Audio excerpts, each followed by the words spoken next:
Video games are full of enemies to fight. Most video games, right? But sometimes it gets a little tedious.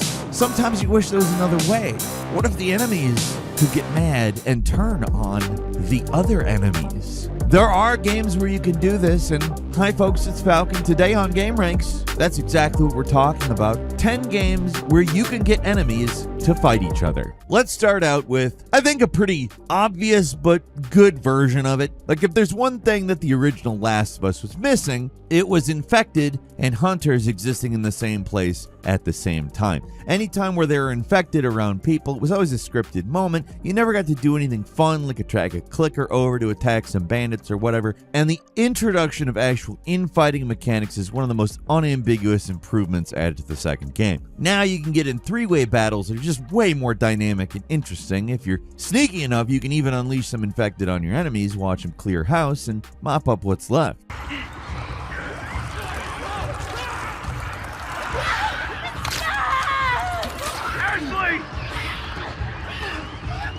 It even works in sections where it doesn't seem like it should be possible. Like that part where some bandits ambush you and try to use the workbench nearby. You can actually lure a zombie into the house and they'll deal with that whole ambush for you. It's a relatively basic mechanic you can't take advantage of like all the time or anything, and even often for that matter. But the rare moments where you can trigger an all-out brawl are beyond satisfying.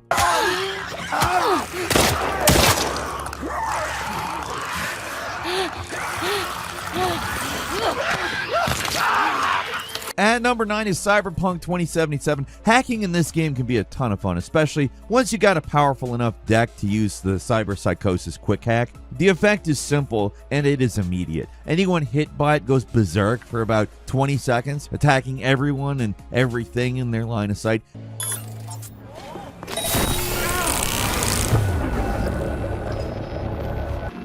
I'm on it. If there's nobody nearby to kill, they kill themselves. It doesn't make the kind of machinery that they have in these games particularly attractive as a real life prospect, but thankfully it's not real, right? Right? They're not doing this in real life ever. We aren't going to have cybernetic stuff, right? Anyway, the reason why I say that is because you're susceptible to a counter hack if you do it, because you've got all of the brain machines too. But with the memory wipe quick hack, you can usually get away with using as much cyber psychosis as you want without getting caught. If you play it smart, you can clear out entire strongholds without firing a shot. Just have your enemies do all the work for you. Let you grab a popcorn bucket and watch the fireworks. Your job's over. But dystopia, well, that's just beginning. Understood. At number 8 is Watch Dogs 2. Being the most GTA-like of the Watch Dogs games, being able to cause an unnecessary amount of chaos just makes sense, right? Now, it's possible to get cops to assist you in GTA 5 and fight on your behalf, but most of the time they're less than worthless. Call the cops and they'll just drive on by while you're getting mauled by a horde of bloodthirsty NPCs, right? Anyway, in Watch Dogs 2, they're a little more proactive and a lot more gullible. One of your magical hacker powers involves framing people for crimes and sicking the cops after them. For regular people, they just panic, run away, or immediately give up. But when you do it to a gangster in one of their hideouts, it inevitably leads to bloodshed.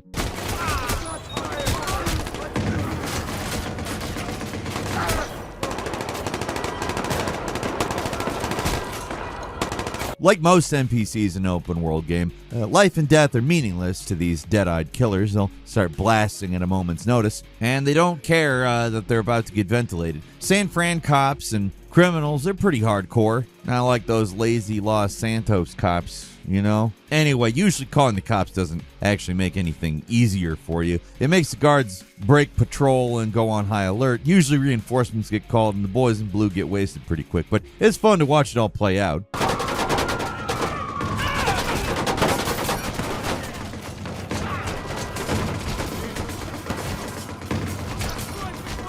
And number 7 is Assassin's Creed Black Flag. One of the best things ever introduced into Assassin's Creed is the Berserk Dart, which, I mean, it does exactly what it sounds like, right? You shoot somebody with it, they go berserk. All the enemies in the location laser focus on this one guy going absolutely nuts. And, well, they can usually hold out for at least a few seconds. Most of the time, they're pretty far from the last man standing. What, you do? What, you're in the wrong place, cool. The best use of actual berserk darts is to use them against your assassination target. They're just as vulnerable to the effects of the dart as anybody else, and the guards are just as happy to kill them if they start swinging a sword around like any other lunatic might. Black Flag isn't the only game in the series to have these handy little darts in them, but it's the game I remember having the most fun with them. Black Flag and its sister game Rogue both make the use of these darts. Actually, in Rogue, they're better than in Black Flag. You get an entire rifle for shooting various darts, and it's way better than the blowpipe you get in Black Flag. I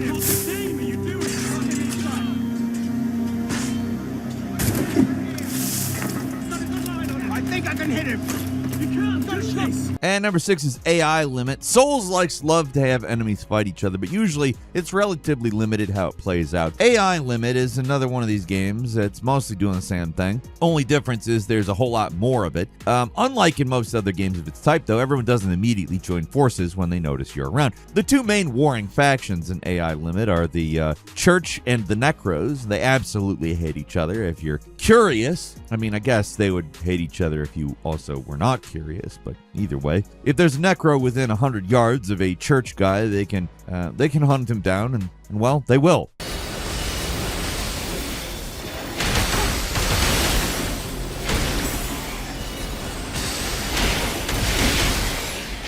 You'll sometimes stumble across entire battlefields where large groups of both factions are throwing down. In most of these types of games, that's your cue to stand back and watch, but here you can wade into the fray and they will barely pay you any mind whatsoever. These things are dead set on killing each other, and that makes your job way easier. You can take a breather, get in a few hits on the bigger guy, give the other side a more sporting chance, and watch everything get to the killing. It's not even just these two sides fighting, everybody's fighting. The hunters, the fisherman gangs, they're all throwing down. Compared to most Souls games where everyone's usually just standing around waiting to kill you, this sort of stuff is pretty refreshing to see. The enemies are usually doing something when you're not around, or at least give the illusion that they're doing something.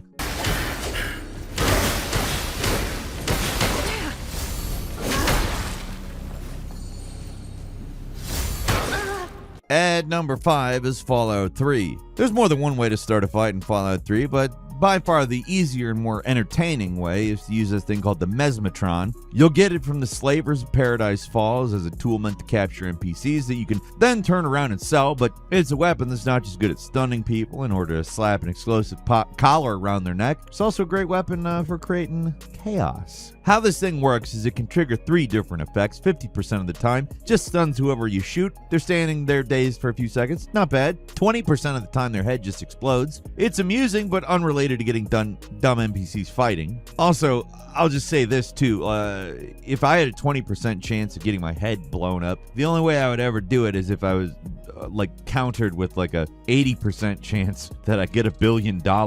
That'd make me gamble in that way. Just a thought. Also, not related to getting dumb NPCs to fight each other, but hey, let's get into that part. There's a 30% chance of causing whoever you shoot with the Mesmatron to go into a frenzy, attacking whoever's nearby and causing all the nearby NPCs to go hostile on them. If people see you mezzing someone, they'll also turn on you, so remaining hidden before using this thing's pretty essential if you just want to observe. That 30% chance isn't great though, so the real trick is using the Mesmatron on NPCs that can't be stunned. What the heck? Over here.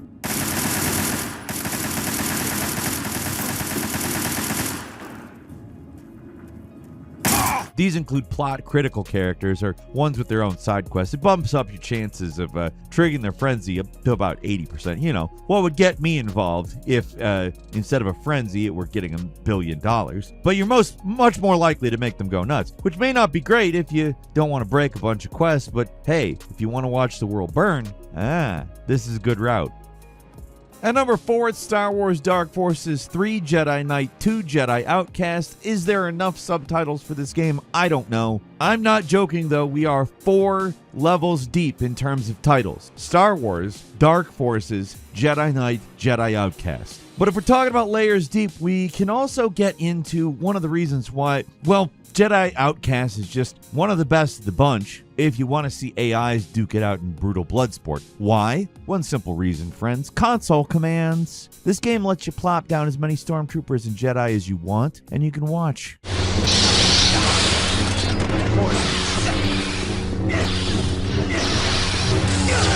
Basically a totally accurate battle simulator a decade before that game ever existed. Ever want to see how well one Jedi would do against an army of stormtroopers, or a bunch of Jedi versus a bunch of other Jedi? Well, you can now. That's what makes this game's NPC infighting especially entertaining. These guys with lightsabers and force power, they go hard in Jedi Knight 2, and it is just fun to watch. Easily the best level for this is the Cloud City Streets level. There's plenty of open space to make as big of a battle as you can dream of, at least until your 2000s era PC starts to crumble under the weight of all these polygons getting mashed together. Jedi Knight is far from the only game with console commands where you can get enemies to fight each other, but it is one of the most entertaining to watch, bar none.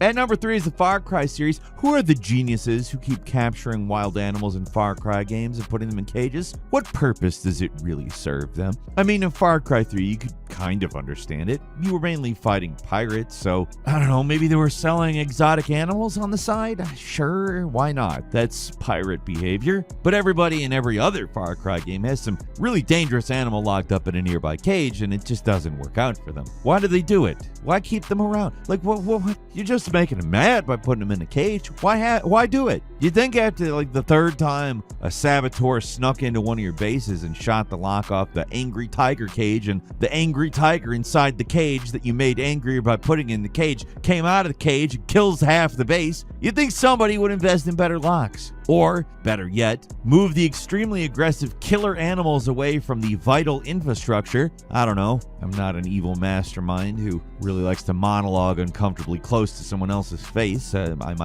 might just not be cut out for the supervillain racket. So sicking predators on unsuspecting guards in Far Cry games, it's a series staple, and it's always entertaining. You don't even need an animal cage nearby to do it. Just having some spare bait is enough to bring in the killer animals. Mother Nature has no mercy in this series, just wants everyone and everything dead, and spares no expense making it happen. They take it even further in the standalone Far Cry expansion Blood Dragon, where you clear out an entire base just by sneaking in and taking down shields to protect them from the titular lizards who can and will wreak absolute havoc on the poor dumb soldiers who think that they have an even remote chance of survival. It's all very goofy at this point. It's a series staple, though. It would probably feel wrong if a game didn't have it.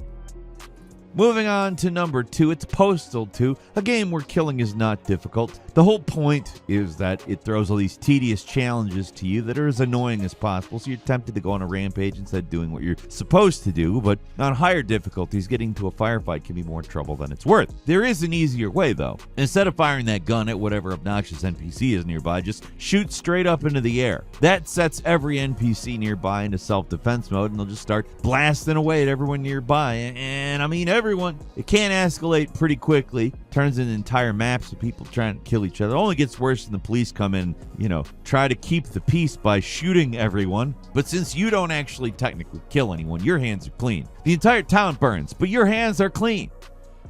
Finally, at number 1, it's Doom. You can't talk about games where NPCs fight each other without mentioning Doom, because this is the game that invented monster infighting, everybody. It's the originator, still one of the best there is. Wasn't a fluke either. The demons are specifically programmed to retaliate against other demons if they're attacked. There's even a passage about it from the original Doom instruction booklet. Honestly, what originally meant to be just a fun little addition that didn't affect the game much ended up being one of the core mechanics of Doom. Lots of modern Doom custom campaigns will have at least one level where you rely on infighting specifically to survive. The original games did give you a few moments where infighting is all but necessary, like in Doom 2. There's this area.